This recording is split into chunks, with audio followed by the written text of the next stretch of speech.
welcome to another episode of The Deep Dive. We're here today with the movie Terminator.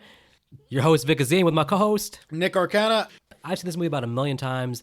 Nick, believe it or not, this was his first watch where he's watched it fully through. Yes. I've always watched either Terminator 2 or that god-awful Terminator 3. You've seen Terminator 3 more than the original Terminator. Yes. You want to know how many times?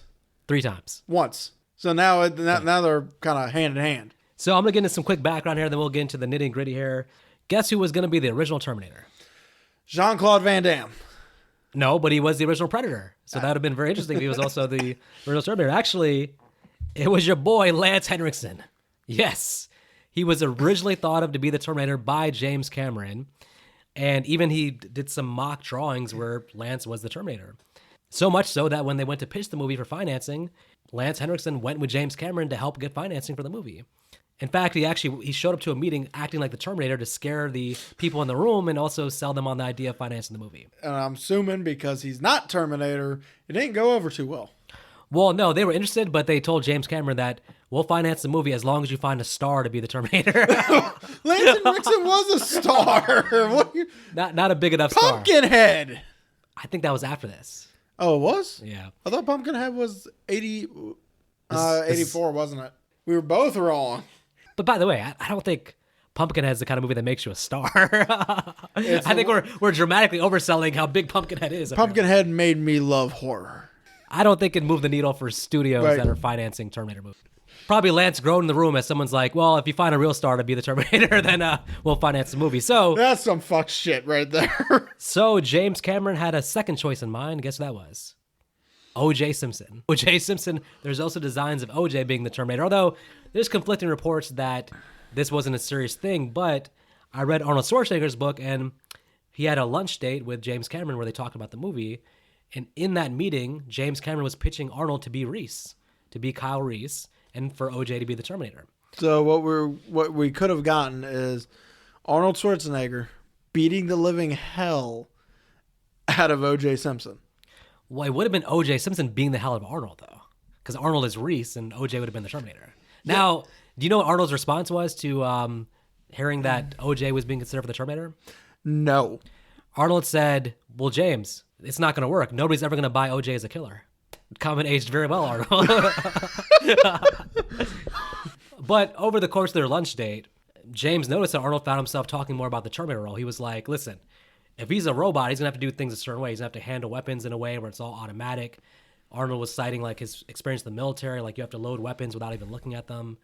And James heard him talking about it and was like, hey, maybe you should play the Terminator. And Arnold's hesitancy was he didn't want to play a bad guy. He didn't want to be a villain.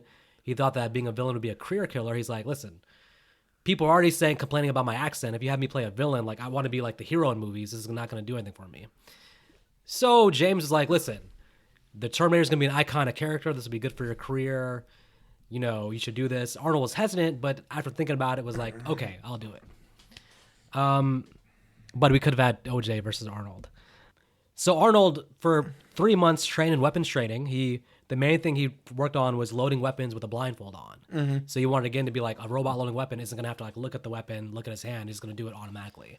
That's why you see a lot of Arnold's movements are just like he handles weapons very robotically, right? Without having there's no thought going on because he's already done it blindfolded millions of times.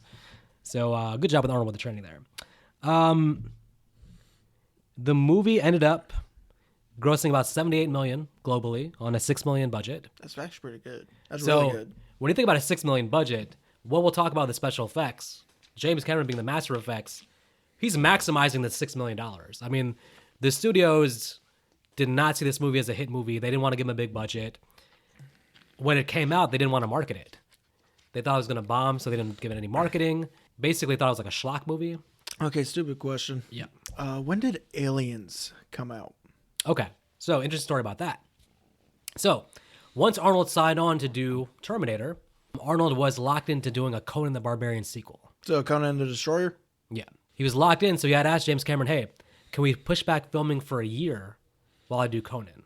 And James at that point was so invested in Arnold being the Terminator that he was like, okay, we'll wait a year. So originally it was going to be 1982-ish, but they had to push filming back to the beginning of 1984. So James Cameron had a year, all right, Terminator's already prepped for, it's already written. So in that year off that he's waiting for Arnold, he writes a script for Aliens. the makers of Aliens actually told James Cameron, hey, you wrote the script. And James was like, yeah, but I want to direct it too. And they said, if you can make Terminator a hit movie, we'll let you direct Aliens. So James has a big vested interest in like, yo, if I can do a great job with Terminator, this is going to give me Aliens.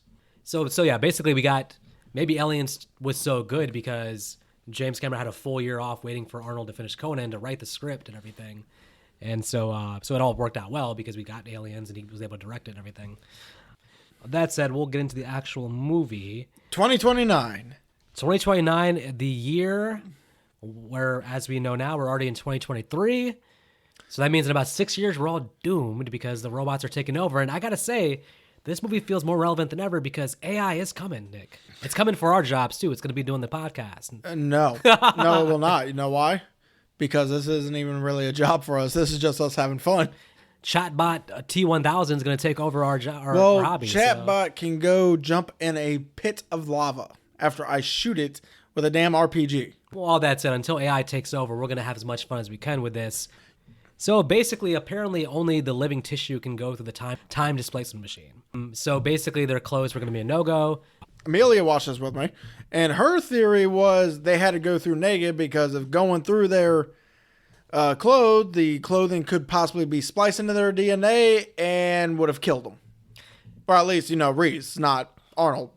Yeah, there was limitations because you think about the idea of the fact that, hey, if they could bring stuff with them, non-living tissue, they would bring weapons. Right. They don't come with guns or anything. So I'll give some quick background, which will kind of inform the rest of the movie also. So the year 2029, there's a war going on between machines and humans. And apparently the main thing for the humans to win is to destroy their defense grid. And at the end of the war, apparently they do destroy the defense grid. And they find in there that in the, let's say, secret headquarters that there's a time machine there and that they have sent back a robot back in time to 1984 to kill Sarah Connor, who is the mother of John Connor, who is the leader of the resistance. Who is played by Linda Hamilton. Yeah, so because they send down the robot, John Connor quickly surmises to send back Kyle Reese in the time displacement chamber. Now, interesting notes about the story, though, and we'll see this in the early scenes, a lot of the records in the future from the past, were destroyed. So Skynet, basically the name for our machines, they didn't have too much information on Sarah Connor. All they knew was that she was living in Los Angeles in 1984. Right. They don't know what she looks like. They don't have any information. So Arnold basically has to go through the phone book and do all this stuff. Reese actually knows what she looks like and has the intel on her. So he's immediately able to go straight to just tracking the correct Sarah Connor. Right. So that kind of fills in while the opening scenes are basically when Arnold gets there, he actually has to find which Sarah Connor is the right one, and he makes the logical decision to kill them all. Phone book killer. So you know what I kind of wish they would have done with this? Yeah. Is have at least 5 or 6 Sarah Connors so we get more death scenes. Then you could be a slasher instead of an action. Well, the first 20 minutes of the movie definitely is very slasher-esque. Because you basically have an unstoppable killer who's basically like Michael or Jason or anybody is the Terminator. I do want to bring up one thing. When when our Terminator first gets to the world, he goes up to a bunch of punks. One played by Bill Paxton, by the way. And the question I got is, you see this big dude coming walking your way. He's butt naked. Yep. And your first thought is, you're going to try and stab him? This same group that he encounters, it's very similar to the group that Jason walks by and Jason Takes Manhattan. The little punk kids, remember? Yeah. Something about that culture made those guys think they were tough guys. Like they have a small knife and maybe they practice from a mirror, so now they think they're a gang and they can take out whoever. Yeah, but Jason put them in their place just by showing his face. Oh, these guys are gonna actually attack Arnold. The sheer size of Arnold's gonna make me think listen, I know he's naked, maybe he's insane. I'm not attacking this dude, especially if I look like Bill Paxton. Especially since he goes, I want your clothes. It's like... Do you know that Bill Paxton has the unique honor of being the only person to have been killed by Terminator, Predator, and Alien? Yes. He's in all those franchises, been killed by all of them. Well, it's pretty crazy. You know what? Michael Bain was in one of those as well, other than Terminator. He was in Aliens. Well, because it makes sense. We talked about James Cameron's going to write Aliens, and then he's going to think of Michael Biehn when he goes to make Aliens. Yeah. One note here, interesting thing is that we get a quick detail here about it'll come back and play in the future. But one thing about the Terminator is, as he interacts with humans, he learns more Right. and adapts. So Bill Paxton's going to say, fuck you, asshole. And we'll put that to the side for as Arnold stores that in his brain for later on. That's a good side of that. He's going to store that fuck you, asshole, and bring that back later on. All right. Let's go ahead and meet Sarah Connor, our actual main character. She's driving her little auto scooter all the way to work, where she is apparently late. Yeah, and I can't tell if she's a bad waitress or she's just dealing with shitty customers, because these Both. customers are assholes and little kids putting ice cream in her damn... So I'm going to say both because, I can't say both. I'm going to say shitty customers for one main reason, because I've actually seen something like this. You get one bad customer, it does rattle you if you don't have thick enough skin, or you've just been dealing with nothing but bad customers all day. Yeah. I always tend to think that it just means the restaurant's understaffed, because if you have one waitress and you're giving her like 3 or 4 orders to go deliver at once, she has 4 plates in her hand. Which is funny because this place doesn't look like it's short-staffed, but they do have tables they all have to wait on. I think with how big this place is, 4 to 5 tables should be her limit. Yeah, if you're just like handing someone, here's 4 plates, 4 orders, and you're just like, you're making her have to go to each table and be like, okay, you ordered this, you ordered that. It's like, that's too much for any person to just be like, oh yeah, you have this, you have that. It's just, it feels like you should have, that's a job for 2 different waitresses, it should be, so. Yeah, so her waitress friend brings her to the back, says, Sarah, you won't believe this. You're going to love to hear this. And they're talking about the first Sarah Connor death. And I'm like, why would she love to hear another woman is dead? It's kind of weird that her friend is getting off on that. Thinks that she'll take some kind of fun on that. We did miss one thing, though, because, to backtrack for a second, the Terminator, the first thing he does when he comes here, before he can kill Sarah Connor, is he has to load up on weapons, of course. Yes. So he's going to go to the weapon shop. And again, there's something hilarious in every scene. In this scene, it's him asking for a plasma rifle. He has to know, like, do you have any futuristic weapons in this time? He's asked for his normal stuff. And he's like, plasma rifle. Like, yeah, I was like, dude, what you see is what you get. I thought it was hilarious because he was like, let me just see like what they have here, basically. It's a plasma rifle with the 400 watt range or something like that. Gun shops seem fantastic. I mean, the poor gun shop owner gets killed just because because he wanted money. And he obviously the 5-day wait. Yeah, the Terminator's and he's got to fill out an application. You know, these gun control laws are starting to get a little too tight in 1984. What if Arnold asked for the phase plasma rifle and the guy's like, yeah, sure, let me go in the back. He'd be like, beautiful. Right. I love this time period. Right. Oh my gosh.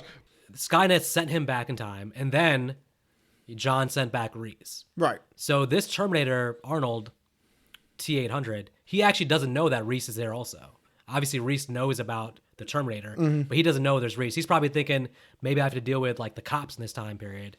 But he has no information about what this time period is, anything. He just knows there's a Sarah Connor in this city, and he has to find her. So, of course, I mean, somebody just smartens up to like go look in the phone book. So he's going to look up his 3 Sarah Connors, and we should talk about that first. Well, Sarah Connor. I do want to talk about that one first, also because after he kills the Sarah Connor in broad daylight, you do see that there's 2 little kids playing in the yard. Yep. Did he also kill the little kids, seeing as how he's technically there to kill a woman named Sarah Connor with a male child? No, he wasn't actually programmed. His programming was very specific. He's programmed just to kill Sarah Connor. He kills a lot more than Sarah Connor. Yeah, if it gets in the way of his mission. But he's nothing with John Connor is like in his programming. Because John Connor hasn't been born yet in this time period. We see him all throughout the movie like leave people alive that he could easily kill. He just walks by them or says, get out. But he's really only trying to kill who's like indirectly the way of his mission. And he doesn't have any knowledge I don't think he has any knowledge of John Connor or anything. I think he just knows kill Sarah Connor. But therein lies the problem.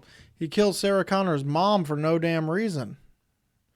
That's not true. He's doing it because he wants to basically take over and use her voice as a phone call. So.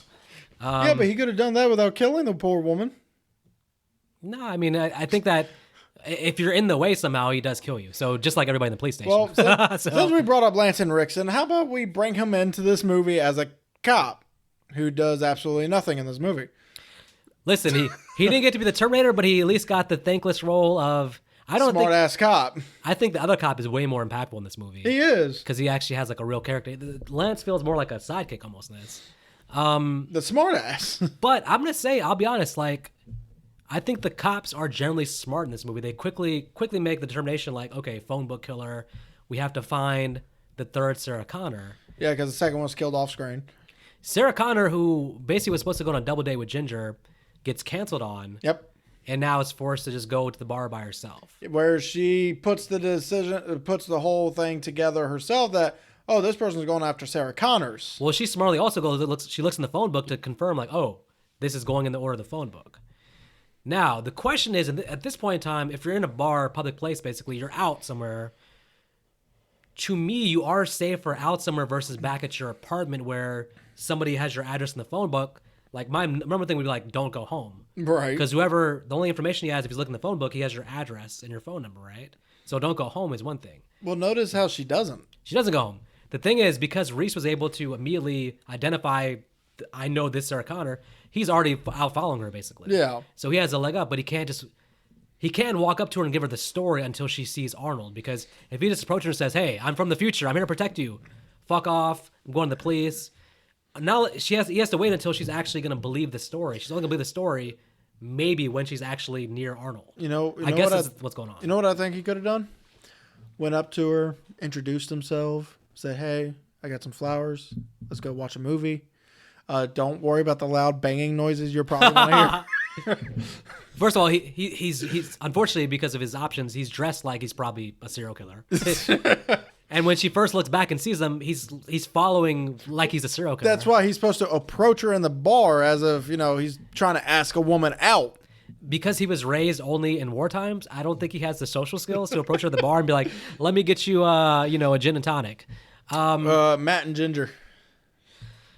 First off, I'm going to give Matt kudos to actually try to fight someone that big, knowing full well he's going to lose. Did you notice how brilliant the writing is in terms of, like, the cops had sent a cop car out to her apartment to watch? Yes. When she calls and tells them where they're at, they inform the cop car to get to her at the club. So the cop car leaves the apartment as the Terminator. Like I said, James Cameron's a great writer, so this all makes a lot of sense. It leaves as the Terminator gets there. Arrives there. I'll give props to the dude. The dude immediately jumps out of bed and immediately is defending himself. Right. And maybe at a certain point he should run away because I don't think it's a small room. It's kind of hard to.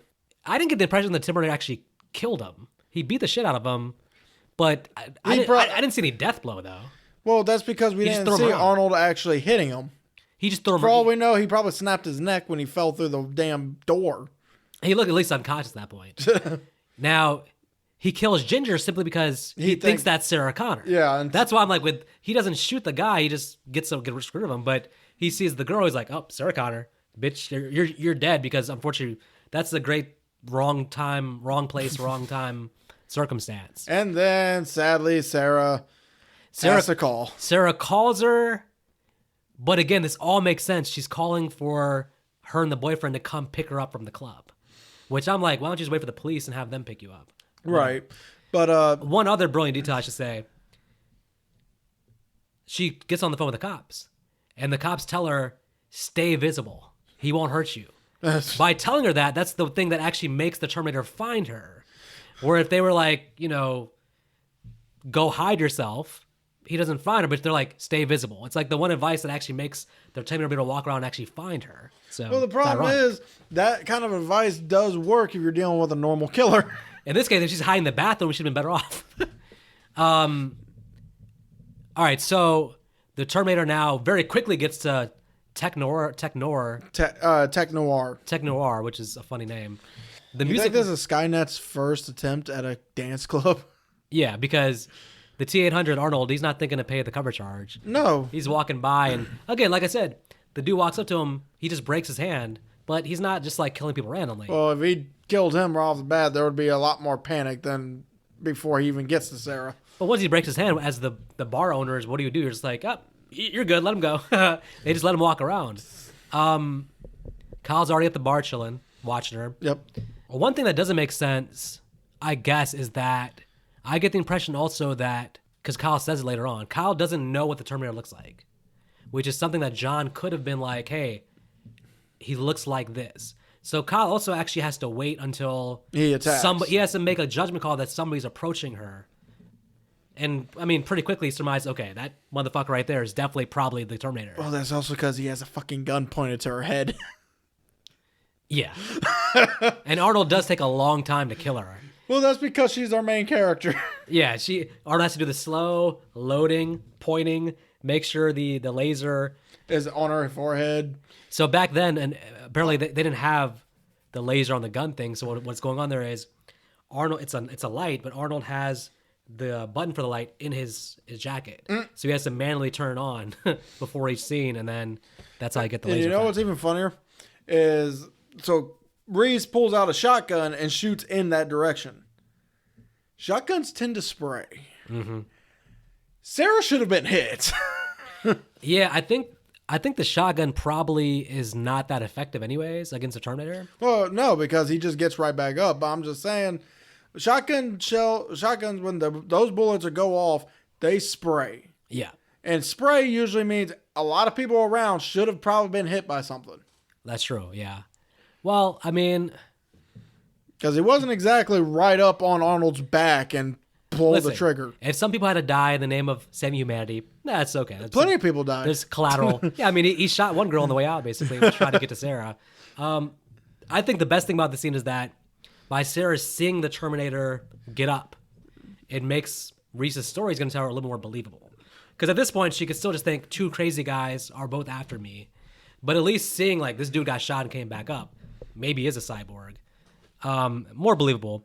I love this whole chase scene. Just like, this is the most horror part of it. Because there's something, like, scary as fuck about Arnold running at you like that.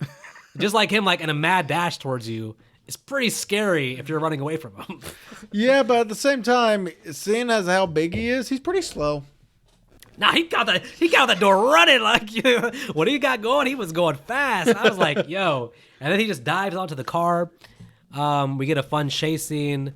In the car with the cops mainly. Then we get an actual pretty good suspenseful scene in the parking garage. Yeah, well, I always made fun of like when you're like in a parking lot where there's no parking spaces. You have to drive around like the Terminator, like the slow looking in each direction, right? Slowly waiting for a parking spot to become available. I mean, it is definitely a fair assessment. The good thing the movie does too is like it spreads the story out among multiple scenes. Mm-hmm. So you get bits and pieces of like, it's never like one big info dump. I mean, it's spread out. There's a lot of that here in the parking garage. I was about to say. There's enough for you to understand what's going on because he has to tell Sarah something. Mm-hmm. But they do spread it out throughout the movie. Yeah, but I will say, when they finally get arrested, when the cops finally get him, you know, Terminator's now damaged because he just ran face first into a damn wall. Apparently, we see what happens when an indestructible force meets an immovable object. Why would Reese tell the cops the true story when full well he should know those cops aren't going to believe him? Sarah barely believes him. I think Kyle Reese, from based on what he's told us about his childhood like that, he just grew up in a war zone basically. I don't think he has like the idea that someone's just gonna say, hey, you're insane, blah blah blah. I don't know if those like things occur to him because he's like just basically been a soldier his whole life, like a prisoner and a soldier. Also, so I don't think the dynamics of like how he's treated like makes sense to him. He's just like, hey, this is how it is. I'm telling you the truth basically. I agree, maybe he should have but I don't know what can he tell them at that point that gets him off though. So actually, I got a theory about Skynet. Yeah. The doctor who said, "Oh, I can make loads on this story." I bet he is actually the leader of Skynet when they eventually come out into big power. He's actually in some of the sequels. Really? Yeah. So. I was not expecting that. They keep bringing him back because they felt like he's used more for comedic relief in the future ones because he's always like the therapist guy. Kind of wish he was killed in the police station scene, but I think Sarah is skeptical about Kyle's story, but I think a part of her innately knows that it's probably true. Now the cops tell her at the police station, they say things pretty quickly that all sort of are plausible. She's like, I saw him get shot. They're like, He shows her the bulletproof vest. Right. And then he punches the glass, and Lance is like, he's on PCP. That seems like a little bit like the bulletproof vest I could buy, but making the quick thing, he's on PCP. He didn't even feel it. I mean, if I'm Sarah, I'm like, maybe, but that's you guys said those things pretty quickly. Like you're just not even giving the story a chance. No, real quick. What was the glass she was talking about? The car glass? What did he punch through? Oh, when he dives on the front of their car, Yeah, he punches right through the So windshield. I just want to say that is possible even if you're not on PCP, and your hand will not break if you don't hesitate when you actually throw that punch. Well, he's wearing a glove. Was one thing, and also, and those gloves are spiky because he took them from the punks. And to your point, someone the size of Arnold is not going to have any real issue. Right. So it doesn't matter. He doesn't need to be on PCP. The bigger thing was just the bullets. And right. That, I guess, can be explained away with the bulletproof vest. I mean, it's not like she went up and just started feeling his body. If Ben Willis can take 11 shots, then why can't 9? If Michael Myers got shot 6 times, then why can't? At this point, Michael Myers has been shot 1 billion times. Yeah. But he's been shot enough to know how to redirect a bullet with a damn car door. Listen, the only thing that's going to get these cops to buy in is motherfucking Arnold showing up to the police station. And shooting everyone up. But let's talk about the hilarious scene first when he first shows up. With the damn doctor? Because, no, when he shows up with the receptionist guy. Oh, yeah. Because he's looking around, and he's like, where's Sarah Connor? Where is she? And the guy's just like, just leave me alone, man. She's being interviewed right now. She's writing a statement. She'll be out later. You can wait right there. So you see Arnold size up the glass, look around it. He's sizing it up. He's like, yeah, my car can get to this. I'll be back. I'll be back. I'll be back. I'll be back. I'll be back in a bit. Yeah, my person's Irish. What the hell? So the funny thing about this lie is that Arnold Schwarzenegger was still learning English at this point, right? Mm-hmm. So he kept doing the line is, I will be back. And James Cameron was like saying, say I'll be back with the contraction. And Arnold just didn't get it. He was like, no, that's not proper English. I will be back. And James had to convince him I will be back doesn't sound proper. But Arnold's like, no, a robot would say, I will be back, like a robot would say. Mm-hmm. Because the robot would be using pretty much perfect English. But James' thing is okay, well, he's been around human beings. Maybe he's picked up the language a little bit. I'll be back just sounds way better than I will be back.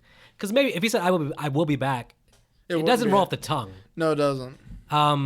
So afterwards, Arnold was he's within a week of the movie coming out, people are coming up to him on the streets being like, say the line. He's like, what line? He's like, I'll be back. So he already knew a week after it came out that that was the most memorable line from the movie, apparently. Which is funny because it's not really the most memorable scene. Yeah. It is hilarious that they show in real time him walk away.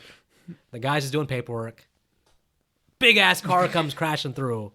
Now, I just want to say with the start of this, you mentioned, if people get in his way, they're dead. Tell that to the 5 cops he shoots while they're on the phone.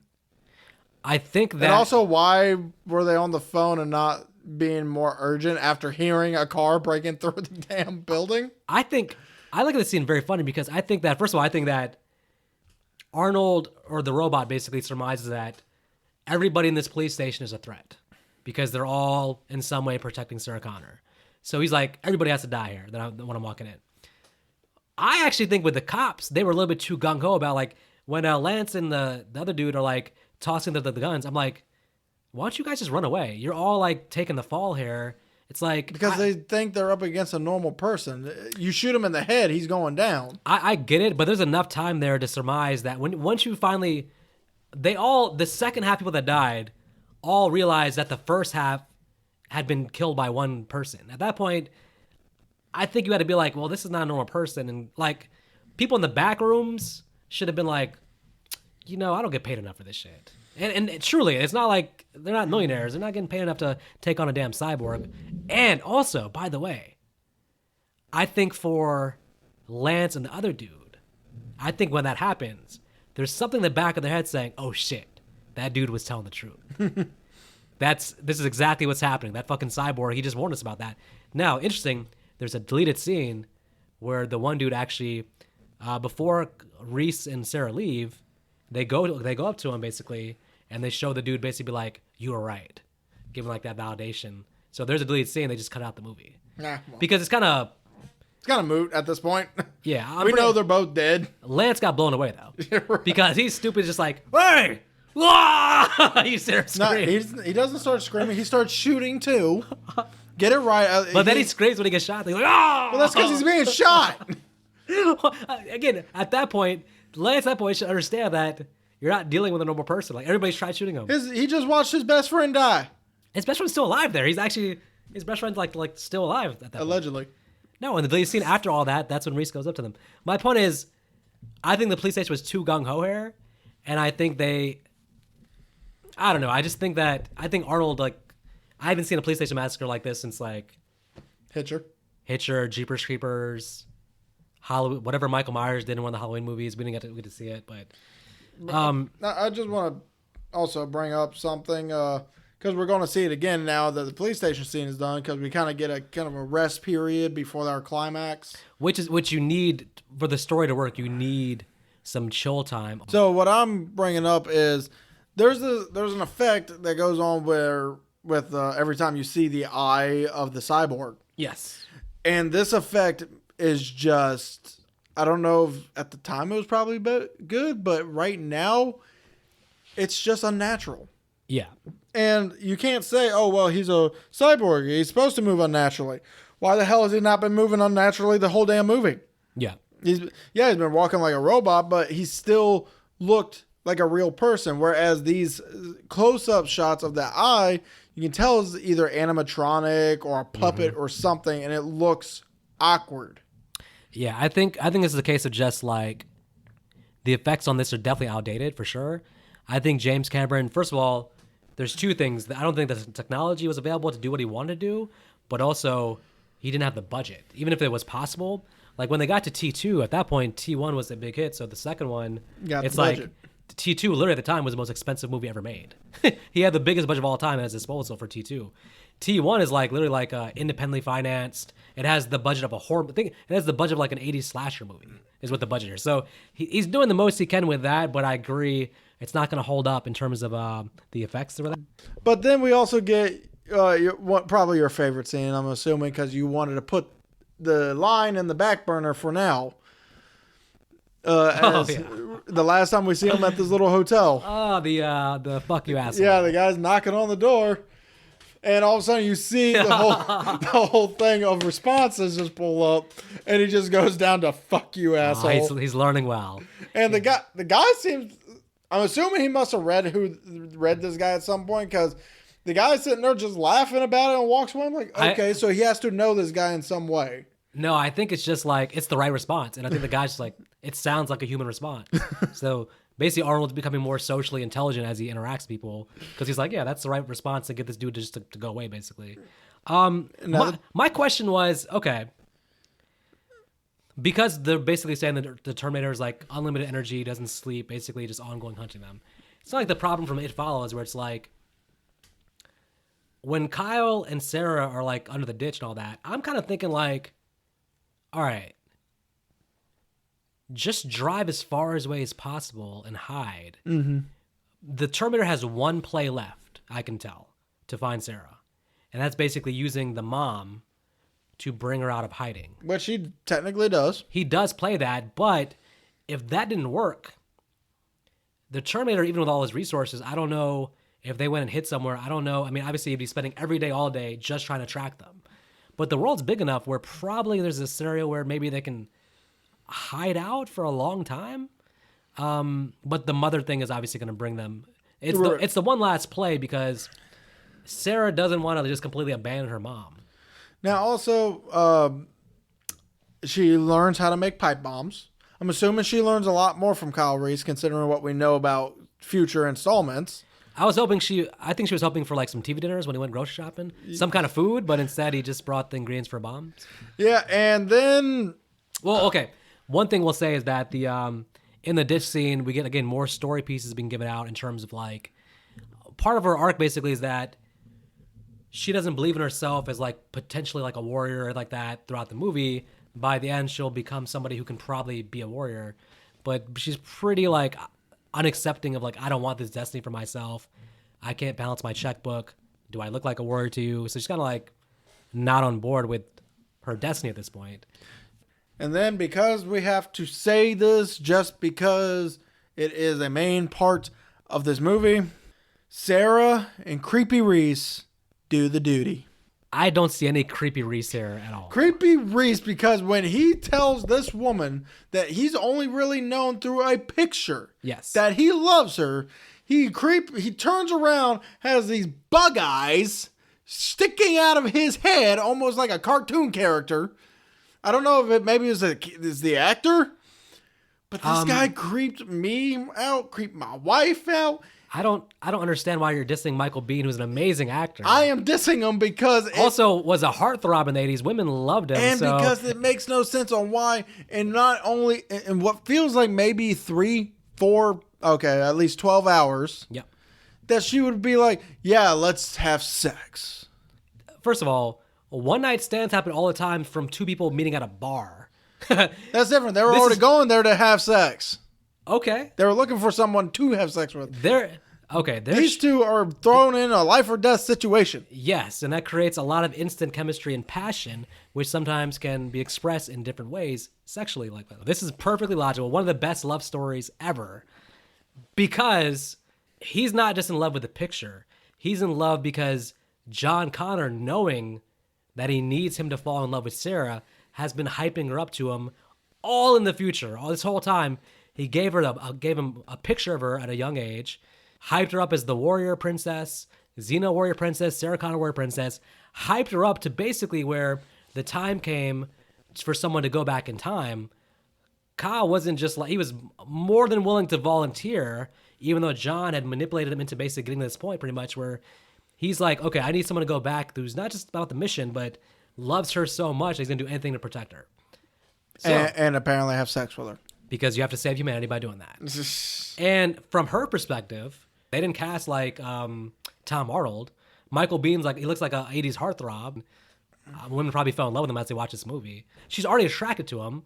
He's there to protect her. Naturally, she's gonna have feelings for him. And then bug eyes. You could have just implied it. Just have them kiss. The camera goes up, music playing, and then next day. It's a thing that you will kind of want to fast forward through that part. But the sex scene itself, them having sex, is the most necessary sex scene in the history of humanity. The stakes of them having sex is crazy. I'm not saying that's not necessary. I'm saying bug eyes. The guy was creepy when he turned around and told her, I love you. It's like, boy, you only know her for 5 minutes. Every movie you watch where there's love stories, like them characters fall in love in quick situations. Bug-eyed for everybody else is like greatest love story ever. No, you ready? Bug-eyes. Best love story ever? Shelley and Vera. That's number 2, right? So, unfortunately, Sarah's poor mother's dead. And the Terminator knows where they're at. And he gets down there, and we get a chase scene.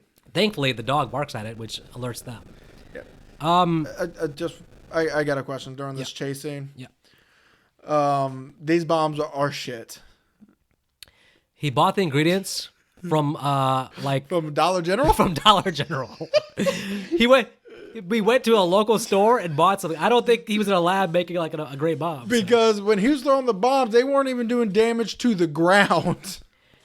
This movie's so well written that like Kyle actually he comments on this early in the movie.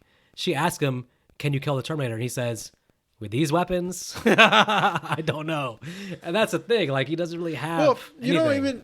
don't even need to actually kill him at this point to show that these bombs are somewhat effective. At least destroy a part of the ground that they're on, or knock him off the fucking thing. They're gonna end up being effective though. Yeah, the last two. Yeah, it's just these first ones are. They're driving so fast. It's like throwing a bomb at a moving target is already kind of like a silly idea because the moving target is literally moving towards you. It's not trying to dodge. But you have to time the bomb. Like he keeps driving through it because it's timed in a way where it's not connecting impact wise. When it's like 2 seconds too late or 2 seconds too early. Which another thing is when he starts getting into the 18-wheeler, and this bomb has the longest damn fuse. Because this sequence lasted, 40 seconds compared to that. The bombs have been taken only 10. Well, first, I love the scene of the him telling the truck driver to get out. That's hilarious. And then the look Arnold gives with his face, That looked like a great effect for some reason. I don't know. Well, Maybe that's because at that point it was his face. Yeah. It wasn't that animation. animatronic Yeah. monstrosity. Unfortunately, Kyle gets shot while he's doing his bomb thing. So now they're on the run on feet from the truck, Yep. and He throws the bomb in the tailpipe. dives Whatever that thing is. dives in the garbage can. Because, to save himself from the fire. Because that was a gas truck. Oh yeah, so he knew what he was doing pretty much by that. But again, it's just weird and awkward that all these bombs took 5 to 10 seconds to explode. This one's taking 30 seconds. It's like, okay, the sequence is lasting too long. Where's the explosion? Wouldn't it just be though about we don't get it close, but it would be just about how long the fuse is lit on each bomb. Yeah. So maybe this bomb maybe he made a couple bombs that had longer fuses, and then he had ones for situations with shorter fuses. Because this one obviously had a longer fuse. This is the only one that had a longer fuse. Strategic, if you're making like say 6 bombs, I'd be like, okay, there might be a situation where I need the shorter fuse, and might be somewhere I need the longer fuse. Well, the problem is he should have used a shorter fuse, but the shorter fuse with this one. Yeah, Mountain Dew mouth. No, this one he should have used a shorter fuse because as long as it took, Terminator could have ran over Sarah Connor, or she could have been so close to the truck because the truck can easily outrun her that she would have exploded with him. So I'm going to use a very common sense argument. He used all his shorter fuse bombs with the ones he threw. So now he's down to like say 2 or 3 left. Wrong. And We're about to get one more short fuse bomb. I don't know if that was a short fuse one. He literally stuck it in the rib and it exploded immediately. Yeah, but he lit it like a minute earlier though. He lights it, waits a minute, and then the bottom line is maybe most of his short fuse ones were used, and then, or maybe he felt like you're right, I don't know. The thing is, he was shot and probably also was like not thinking straight. He was just thinking. That's very quick thinking, even just to think about to put in the tailpipe and actually execute that. But we can put ourselves in a situation and be like, okay, why didn't you do this, why that? But again, we're not being chased by an 18-wheeler in the moment while being shot in the ribs, all right? We probably would have stopped at Dunkin' Donuts and been like, let me get that coffee. So I would with the 18-wheeler director I'd be like, I'm dying happy. No, give me that coffee. That's when we look at Arnold's like, you want one? No, we'd have been like, probably short circuit him. we'd have been like, Sarah, you're on your own. Run fast. Run faster. Run, Forrest. We just dive in the trash can anyways. Be like, run faster. Good luck. All right. Once the thing explodes, like all horror movies, we get the fake. It's the fake death. It's dead, but it's not really dead. And all it does is all the biological, like skin and stuff, melts off of the exoskeleton. Yes. Which now actually, to me, it actually is scarier than Arnold because now you see a flat out machine coming at you, and that's like, whoa, how the hell? I just wish. I just wonder if this movie. Well, for one, this movie probably couldn't be made today because of the police station scene is an active shooter scene of him just going around shooting everybody he sees. Granted, it's in a police station, so. But I kind of wonder what this particular effect, the machine effect, would have looked like now if it was made now. It'd be everything you hate. It would be over CGI'd. Fair. It's not like they would approach it with practical effects. Because I mean, it still looked CGI. It could have been a green screen behind them instead, but literally what you'd want is you'd want this in the 90s. The 90s, like when they made T2, is really the best combination of where there's still practical effects when needed, but there's enough CGI to like where it still holds up today. But right now, it would just all look fake. Right. It would be some green screen bullshit and just like the actors running from something where they're not actually running from something in the moment. The practicality still is better than what we get today. of course. But in the 90s, it probably, with like the T2 technology, it probably would look a lot better. Anyway, so we go into a factory. So the deleted scene that doesn't show this is that this is actually the Cyberdyne factory. Oh. This is where we know a lot of Fate's playing a factor here because they're actually going to show up at the Cyberdyne factory. So this will get back to, we'll talk about afterwards about how this is all one big ass loop. But again, James Cameron took that out because he thought the audience was smart enough to figure it out, which we need some indication, James. Well, yeah, because they don't say anything. We don't get any like background indication. Nothing. Yeah. It's pretty much a chase scene throughout this whole thing. Then you got they turn on. She turns on something to actually confuse it. She turns on all the machines. Yeah, it turns on all the machines so that way all the noise could possibly rattle whatever its noisemaker is. Yeah. And then Reese comes up with a bar and just starts whacking it, and I don't think it's pleased. This is last-ditch effort from Reese because he has one bomb left. Yep. And he uses it wisely. Yeah, he blows off the lower half of the machine. The only thing I was going to say with Reese is like, I guess he had to do this, but him... Okay, he didn't want to get blown up, so he's like throws himself down the stairs backwards. Yes. But... It kills him. He kills him. Because, I mean, okay, maybe he bled out anyways. I think at this point he just broke his neck. Because I don't know, where was he shot? It looked like he was shot in the arm and when I looked. Nah, he took one in the stomach, I think. Oh, okay. He was basically... After that, he's pretty much incapacitated. Everything after that for him is just willpower because at different times he collapses like he's dying, and she has to like be like, "Get up, soldier!" So it's all just like that's all instinct at that point. For me, that just felt awkward. Her start screaming, "Get up, soldier! You can do it!" I'm like, why are you talking to him like that now? I think because he's a soldier, it made perfect sense. It actually worked. He was like, "Oh shit!" I think like probably, like I said, credit to him, like him. Probably half speed. He basically took out the robot, but I guess there was no way for him to escape without throwing himself down the stairs. He stays and gets blown up, or he goes on the stairs. So you have to take his chances. The other thing is... his chance ended up death. But I understand because this movie has to end. It has to be Sarah defeating the robot. Right. She can't fulfill her destiny becoming Warrior Woman if it's just Kyle bailing her out. He's here to empower her and give her courage, but now she has to be the one to be able to raise her son into a warrior. Which she does get which she also gets damaged during that because, the way she fell, of course your leg is broken now. Yeah. So she crawls through a machine and make the Terminator follow her. And as the Terminator gets to her, she pushes a button and watches it get crushed. And the line, "You're terminated, fucker." Now, I'm going to bring something up because since I never actually watched this movie, the only things I knew about this movie is what my dad told me. It was one of his favorite movies. But he failed to mention, or he just got stuff mixed up, because he told me the climax of this movie took place at a scrapyard. A scrapyard? Yeah. Which scrapyards do have crushers too. So I was sitting there waiting for the scrapyard because, my dad told me that's where the climax was, and all of a sudden we're in a factory. Yeah. I'm like, there's no way this movie is any longer than what we're at now. No, for them to crawl to a scrapyard from there, that Terminator would have taken a long time to get there at the speed he was crawling at. No, I'm saying they get to the scrapyard when Reese dies and all this stuff happens, but still, I'm just like, okay, so where did my dad lose his mind at?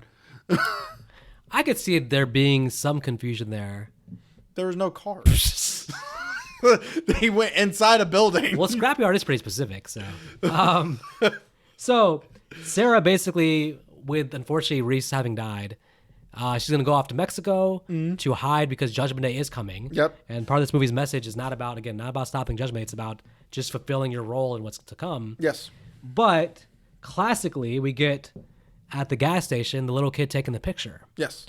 Now, which explains where the picture came from. Which makes it over the top, deep, and brilliant is that earlier Kyle said the whole time he's fantasizing about the picture, he's like, I wonder what she's thinking about.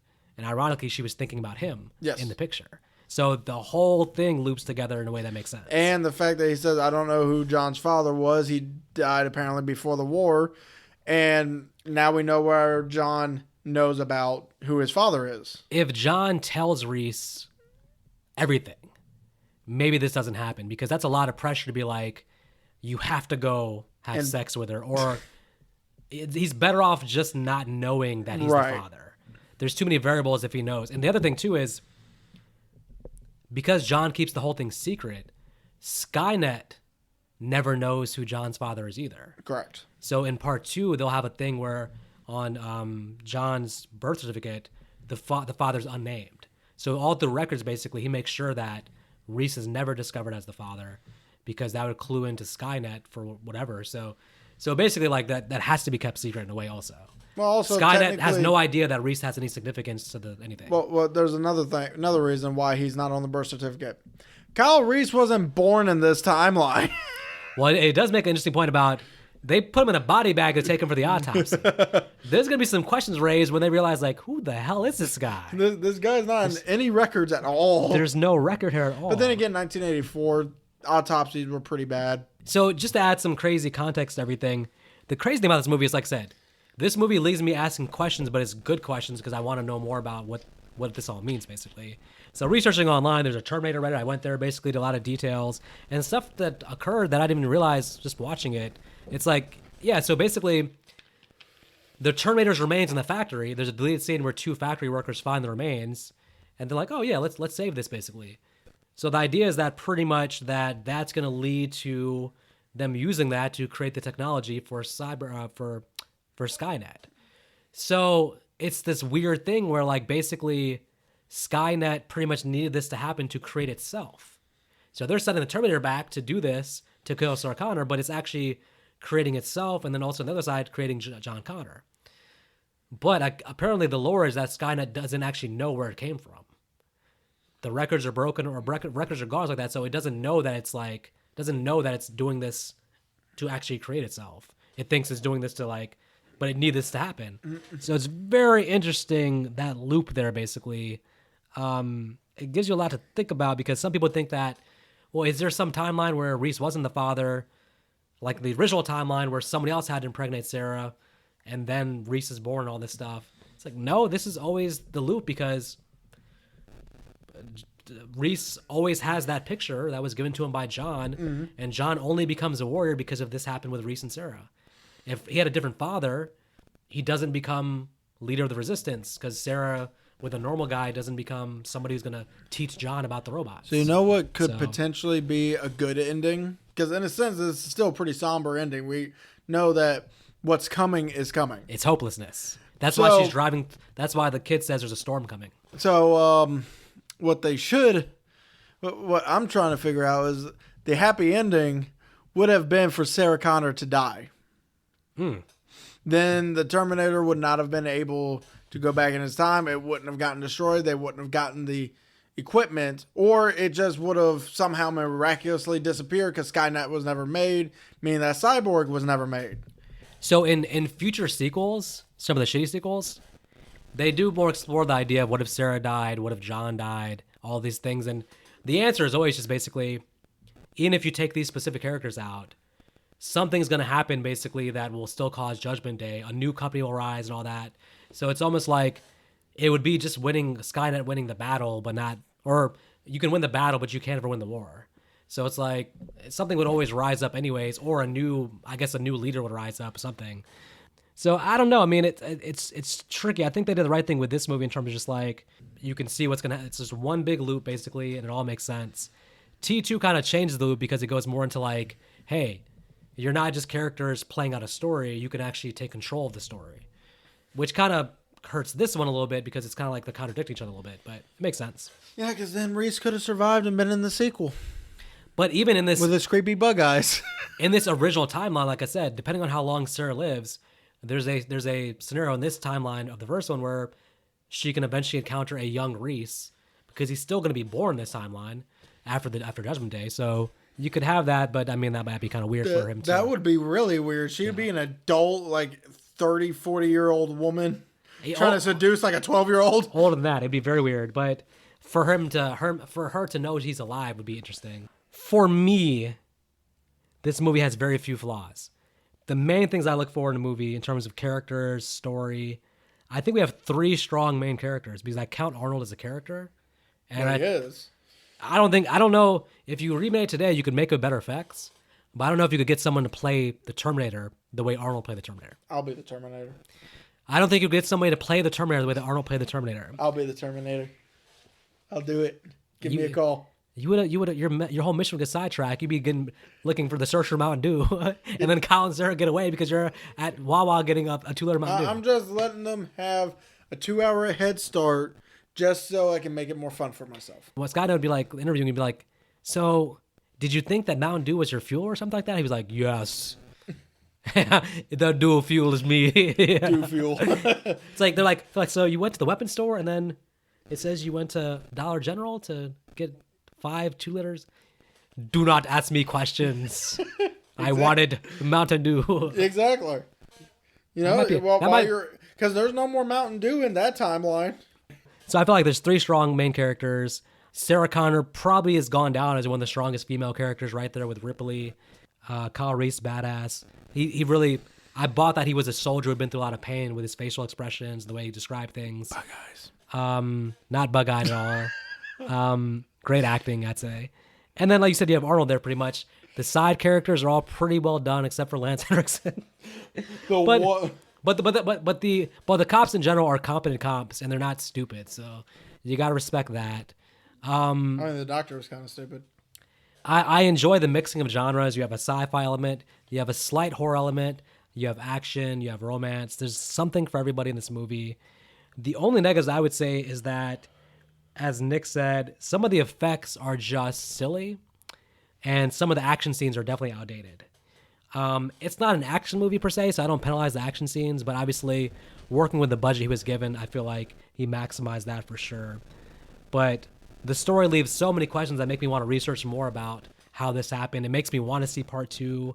It makes me want to figure out more about the lore and stuff. Makes us want to wish that there was better movies than part 3, 4, 5, and 6. Yes. So for me, it goes along with basically, there's a group of like 80s movies like in this mold that to me are all on the same level. It's like Aliens, Terminator, Predator, The Thing. They're all kind of just like fun to watch, like sci-fi horror type action movies, but like with actually good characters and things that you don't normally get in today's movie world. So and the love story I think is pretty epic. I think it's a great love story. T2 because it has better effects. We'll have to rewatch it, but that might flirt with the idea of 4 stars if I can't find any flaws in it. So we'll have to see. But yeah, going with 3.5 now. This is a movie. I should mention also, this movie I rewatch probably like once a year, so it's like I also have some nostalgic bias towards it. 3.5, which pretty rare. I've given that out maybe like 5 or 6 times. So. All right, and now that Vic's finally done with his monologue. Yeah, buddy. I was about to go into Shakespeare, so. Yeah, I'm surprised you still have air left in your lungs. So for me, with this being my first time watch, it was a pretty fun watch. It was interesting getting the lore, the story. However, I wish there was some better music in this one. There was like one good song in it, and that was about it. You didn't like the score? That's like a classic movie theme. It was fine. It's not the best I've heard. It's not the worst I've heard. It's one of the best I've heard. It's pretty forgettable because, to be honest with you, I can't remember anything about it. The Terminator score is one of the all-time known classic themes. How's it forgettable? It's literally one of the most famous movie themes. It's forgettable for me because I literally just watched it 2 or 3 hours ago. I can't think of a single noise out of it. I think that's because you have amnesia. That's your brain's fault, not the movie's fault. Anyway, another thing is the effects are actually really good for the time frame. I just wish that the 2 scenes we got that close up weird Muppet Arnold. Yeah, that was the bad one. I would have cut that out. That was the only bad effect in this. That scene, the actual sex scene, I would have cut those both out. Yeah, I would have cut the sex scene out. If you cut those both out, I might lean almost 4 stars, but those were like shit. Yeah. But yeah, so like it's a fun movie. It's not a bad movie. It's well acted. It's well directed, and every character has their place in the movie to set up for the next scene, definitely. And you got to admit, the story's very original. Oh yeah, the story's good. The story the story and the lore definitely adds a lot to this movie, and without all of that, this movie would be down in the dumps. However, I am going to have to go just slightly lower and give it a 3. It's fun to watch, but for some reason I feel like I'm probably just going to stick with Terminator 2. I think I still like T2 a little bit more, but we will see when we get there. I'll say this, T2 has the budget that Cameron, he has the tools to make the movie he wants to make in T2. Whereas this one was a lot more limited just because of financials. Right. I mean, if he had a bigger budget and was able to do what he wanted, this movie would be higher for me. But to me, it's a solid 3. It's definitely a fun watch, but there are some things that I just wish would have been done better. As always, you don't have to go home. You do got to get in that time machine. Go back in time, and you know what? Everyone needs love. Sarah Connor's currently is in her waitress outfit getting yelled at by a bum-ass customer. So give her something to smile about today, because she's not going to have it in 2 hours from now. And afterwards, when you're hanging out with her, build a better bomb and don't throw yourself down the stairs if you can help it, because you staying alive probably will do more for the battle than you being dead. So that is true. Peace. Shut up!